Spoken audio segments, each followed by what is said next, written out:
Continuons nos entretiens sur la situation actuelle et comment les mythes peuvent vraiment nous aider à décrypter le monde dans lequel nous sommes, l'actualité, parce que les mythes, c'est la connaissance des structures de la pensée humaine et donc de l'action humaine, sachant que le temps est cyclique et que le temps n'existe pas dans l'inconscient. Donc rendons l'inconscient conscient et rentrons aussi dans l'histoire grâce aux mythes. Saturne est rentré en Verseau. Je lisais dans un précédent entretien le résumé d'une astrologue suisse qui est extraordinaire sur ce qui se passe aujourd'hui avec Saturne en Verseau, hein. Vraiment quelque chose qui est extrêmement rare. C'est sur le site L'Illustré, c'est une astrologue suisse, et donc je le répète parce que ça permet mieux de comprendre où nous en sommes, et j'ai déjà expliqué que l'astrologie, comme la mythologie, comme tout ce qu'on appelle l'ésotérisme, ça fait partie des savoirs émancipateurs qui nous rendent notre souveraineté et qui sont d'ailleurs extrêmement fréquentés par beaucoup de gens qui nous gouvernent, que ce soit des universitaires, des médecins, des hommes de loi, des politiques, des militaires, etc., qui sont dans des loges, dans des sociétés secrètes, principalement les francs-maçons, une infinité de loges, qui en sont fiers d'ailleurs, puisque ce sont eux qui ont fait l'esprit des Lumières, les révolutions, qui ont été persécutées par le nazisme, etc. Et ce sont eux qui nous guident vers le progrès. Donc, puisque ces savoirs sont bons, puisqu'on en parle beaucoup dans la franc-maçonnerie et dans d'autres milieux, et que nous sommes en démocratie, eh bien, utilisons ces savoirs pleins de saveurs et ces savoirs salvateurs. C'est une astrologue qui s'appelle Sandra Gaudin, qui publie ça le mardi 7 janvier 2020, juste avant la crise du coronavirus, hein, et qui écrit ceci sur le site de l'Illustré. Donc, nous n'avions pas assisté à une telle conjoncture depuis plus de 500 ans, fin du Moyen-Âge. Donc ça veut dire qu'on est dans une configuration astrologique qui est unique depuis la Renaissance, hein, cette magnifique Renaissance italienne, et celle qui l'a suivie ailleurs, invention de l'imprimerie, etc., transformation. Pluton et Saturne, ainsi que Jupiter, et ça c'est très important, se rejoignent en Capricorne. Ces planètes induisent transformation, destruction, révolution, gros conflits, mais aussi renaissance et valeurs plus authentiques. Tout cela se déroule dans le signe du Capricorne qui symbolise des institutions, la finance et la terre-mère. Autant dire qu'avec Mars en Bélier qui s'en mêle dès le mois d'août, la Terre pourrait, entre parenthèses, fin des parenthèses, nous gronder. On peut s'attendre à de grosses chaleurs, incendies, des volcans qui se réveillent, la fin lunaire. De potentielles catastrophes naturelles pourraient avoir des répercussions sur la finance mondiale. On peut penser que le système économique trouvera alors sa limite avec ce que peut supporter notre planète, catastrophe qui apparaîtrait comme un salut pour enfin rassembler les différents acteurs internationaux autour de l'urgence climatique. En guise de pansement, Jupiter amènera des solutions concrètes, régentera davantage le monde financier et sera intraitable avec les détournements illégaux. Cette période devrait donc marquer l'histoire de l'humanité avec les prémices d'une nouvelle organisation économique du monde. Sur le plan individuel, elle révèle le pouvoir de chacun sur sa vie, sur la vie. Bon, c'est complètement extraordinaire, hein. On dirait un peu le programme de notre président en ces temps de confinement et de coronavirus. Je rappelle que c'était l'astrologue Sandra Gaudin, Gaudin, dans l'Illustré, on trouve ça en ligne, hein, l'illustré.ch. On se demande presque si c'était pas prévu tout ça, quoi. Évidemment, je le pense pas, hein.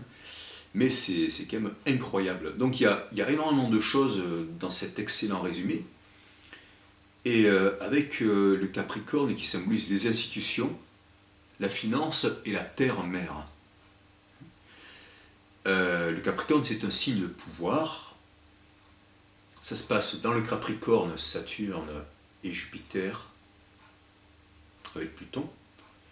Mais Saturne, il ne faut pas oublier que comme j'ai dit dans les entretiens précédents, hein, c'est le fils qui casse son père et qui dévore ses enfants, c'est-à-dire c'est complètement totalitaire. Il n'y a rien d'autre que lui qui existe, c'est le temps. Et puisque là c'est associé à la finance, à la terre-mère, hein, on voit aussi les pouvoirs financiers qui sont à l'œuvre. On dit plus de justice, nouvelle organisation économique, hein, régenter davantage le monde financier. Le monde financier, il n'est pas du tout régenté, hein, c'est les citoyens qui sont régentés. Et intraitable avec les détournements illégaux. Détournements illégaux, ils sont là depuis très longtemps, ils continuent à exister. Hein. Ça s'appelle de l'optimisation fiscale, c'est pas illégal, c'est illégitime, mais c'est permis par la loi de l'Union européenne. Je rappelle que l'Union européenne, à sa tête, il y a des gens comme Mario Draghi, qui était à Goldman Sachs, qui a aidé la Grèce à truquer ses comptes et qui ensuite a parié en bourse sur l'effondrement de la Grèce, avec le drame que ça a été du point de vue humain, des gens qui n'ont plus de logement, des gens qui ne peuvent plus se soigner, qui ne peuvent plus manger, etc. Hein, la mise sous tutelle. C'est quelqu'un comme ça, Mario Draghi, président de la Banque Centrale Européenne. C'est monsieur Jean-Claude Juncker, président luxembourgeois de l'Union européenne, qui a organisé, ça c'est établi par un lanceur d'alerte dont j'ai oublié le nom, peut-être Delcourt, mais je ne veux pas dire de bêtises. En tout cas, il a organisé l'évasion fiscale pour des centaines et des centaines de milliards d'euros des grandes entreprises européennes, c'est-à-dire qu'il a volé les démocraties européennes, le président de l'Union européenne, pour envoyer ça vers Luxembourg et vers d'autres lieux de paradis fiscaux. Et tout cet argent-là, eh bien évidemment, il ne va pas au peuple, il ne va pas pour des hôpitaux, il ne va pas pour l'éducation, il ne va pas pour l'agriculture, il ne va pas pour les transports, c'est-à-dire que c'est de l'argent qui est volé au peuple. Hein. Et donc ces gens-là ne veulent pas le bien des peuples, des gens comme Juncker, comme Draghi. Donc comment ça se fait qu'on les entende encore, que leur parole est toujours légale, que leur parole semble toujours légitime dans les médias, alors qu'ils ont fait, ils continuent à faire énormément de mal concrètement aux gens. Hein. Et l'Union européenne, eh bien, elle n'a pas été élue. Elle n'a pas été élue. Les 15 membres de la Commission européenne, ils sont cooptés. D'ailleurs, M. Moscovici, voilà, qui a été vraiment le ministre de la Finance internationale, il a été coopté très vite par l'Union européenne, hein, pour régner sur l'Europe, sur 400 millions de personnes à peu près. Avec cette Commission européenne, et les gouvernements n'ont pas le droit d'aider leur peuple. Voilà. Et là, avec la crise du coronavirus, j'ai entendu une responsable européenne, Margaret quelque chose, qui disait exceptionnellement, eh bien, les États vont avoir le droit d'aider leur économie. Elle est co-directrice ou co-présidente de la Commission à la libre concurrence de l'Europe. Mais à ce moment-là, elle a bien levé le voile sur la façon dont fonctionne l'Europe, c'est-à-dire interdiction au gouvernement, pourtant élu par leur peuple, soi-disant souverain. Hein. Ça, c'est ce qui est proclamé par la Révolution française et par la Déclaration universelle des droits de l'homme. Les peuples souverains qui élisent des gouvernements, et ces gouvernements qui n'ont pas le droit de les aider. Donc en fait, ça s'appelle l'organisation soi-disant démocratique de la dictature au niveau européen. Et depuis le début, de toute façon, l'Europe a été créée par des gens qui étaient des grands financiers et qui n'ont eu de cesse, à partir de la communauté européenne du charbon et de l'acier, à partir du traité de Rome de 1957, de battre en brèche tous les acquis du Conseil national de la résistance 1945, hein, où eh bien, ces résistants, ces acteurs sociaux qui se préoccupaient vraiment de liberté, de justice, de droit, ont redistribué les cartes au niveau de la France, où ils ont nationalisé les banques, les grandes industries, parce que avant la Deuxième Guerre mondiale, et pendant la Deuxième Guerre mondiale, il y avait énormément de grandes entreprises qui avaient d'abord aidé Hitler à se réarmer à travers le charbon, les minerais, etc. Et qui ensuite l'ont aidé à régner.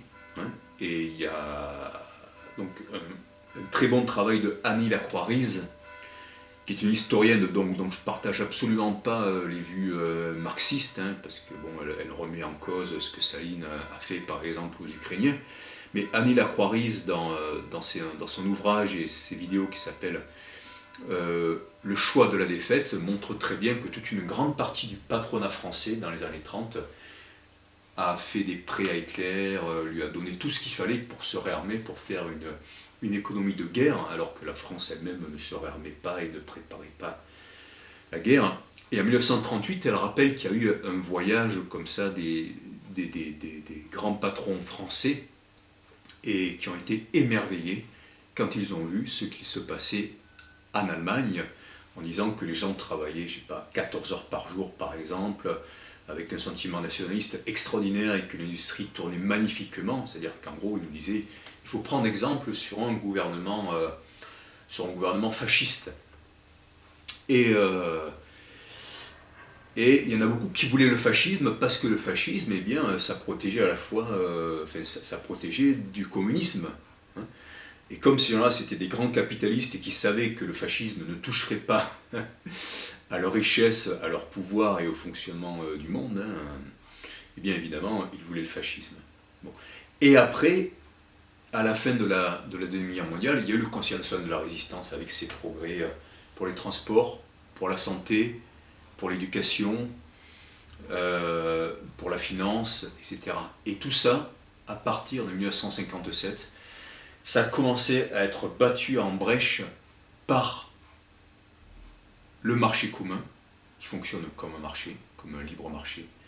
Il n'a eu de cesse de vouloir faire perdre aux populations et aux États démocratiques ceux qui avaient été instaurés, parce qu'ils n'ont jamais supporté de perdre ce qui pour eux leur revient, c'est-à-dire de régner sur le monde. Il y a un très bon film avec Gabin qui s'appelle Le Président, je ne sais plus de qui c'est, si c'est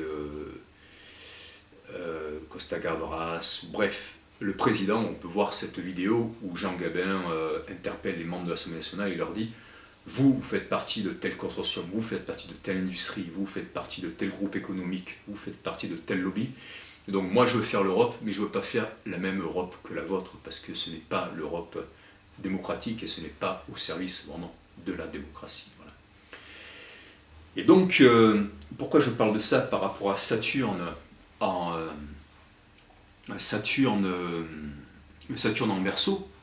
Parce que Saturne en Verseau, c'est le pouvoir dictatorial qui tranche, qui dévore ses enfants, qui règne, qui opprime, qui casse son père et qui dévore ses enfants, le pouvoir de Saturne, qui règne sur le Verseau, c'est-à-dire sur les foules, et qui les transforme en foules sans visage. Voilà, ça c'est une image que m'a donné un de mes maîtres en astrologie, peut-être voilà, celui qui m'a beaucoup inspiré, et qui disait le problème, le risque du Verseau, hein, ce sont les foules sans visage, soi-disant pour protéger les populations. Et avec tous ces masques qui se répandent aujourd'hui de nous, hein, ces gens qui font attention, qui se séparent les uns des autres, etc. Toute cette dimension où les gens sont coupés, où ils ont peur de la maladie, où il y a la suspicion, où il y a un sentiment de culpabilité, et bien tout ça c'est extrêmement saturnien, hein, comme le Dieu de l'Ancien Testament, hein, mettre la culpabilité pour pouvoir manipuler les gens et les foules sans visage comme ça, hein, où on n'a plus le droit de créer cette union, hein, qu'il y a dans le Verseau. Et cette culpabilité en fait qui est instillée, elle est répartie sur l'ensemble de la population. C'est-à-dire que moi, en tant que citoyen, en tant que simplement être humain, du simple fait que je respire et que je touche des choses, eh bien, je dois me sentir coupable parce que je suis un assassin en puissance, parce que je peux transmettre ça, hein, aux gens les plus faibles, et je risque donc de transmettre la mort. Donc je suis coupable de façon intrinsèque, par le simple fait que je sors de chez moi. Et donc, le bouc émissaire, dans cette société qui est la nôtre, ça devient la population dans sa totalité. Et du coup, c'est la population entière que légitimement on a le droit de sacrifier symboliquement contre un mal commun, comme dans le processus de la tragédie grecque, où il y avait un bouc qui était chargé de tous les péchés du peuple, et ce bouc était sacrifié. Comme ça, il y avait la catharsis, processus de purification, parce qu'après la tragédie, cette forme théâtrale qui était extrêmement ritualisée, hein, tragédie qui veut dire chant du bouc, on sacrifiait le bouc, et comme ça, la société était purifiée. Et on avait le même processus dans la culture juive avec le bouc émissaire. Il y avait le bouc, il y avait deux boucs en fait, le bouc émissaire et le bouc expiatoire. Hein. Et en fait,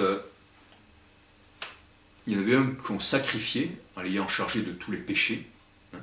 Et l'autre, on l'envoyait dans le désert. En fait, ils mouraient tous les deux et comme ça, c'était purifié. Hein. Le processus christique où le Christ dit « Je prends sur moi tous les péchés », je me sacrifie comme un agneau, hein, parce que l'agneau, le bélier, c'est l'autre animal sacrificiel. Eh bien, c'est ce processus qui s'inscrit non seulement dans la culture juive, mais dans toutes les grandes cultures du monde, hein, dans la culture grecque, en Inde, etc., où un animal associé au bélier, à l'agneau ou au bouc est sacrifié et il prend sur lui tous les péchés. Voilà. Et aujourd'hui, ce qui est extrêmement habile de la part du gouvernement, c'est de dire chaque citoyen est coupable en puissance parce qu'il peut être porteur sain, c'est-à-dire que cette faute, il la porte en lui, et en tant que tel, il peut être châtié, il doit être contrôlé, il peut être emprisonné. Voilà.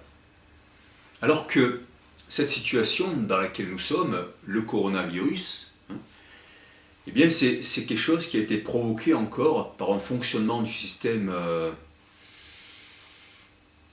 mondialisé, mais avant tout de l'agriculture, avec une agriculture qui est terrible, qui est cauchemardesque, et qui reproduit comme ça régulièrement des maladies qui mettent en question la survie de l'humanité, ou en tout cas de son pauvre cheptel. Hein.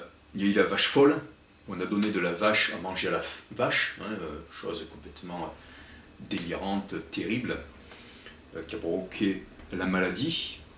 On a eu peur que ça se transmette à l'homme. Ensuite, la grippe aviaire.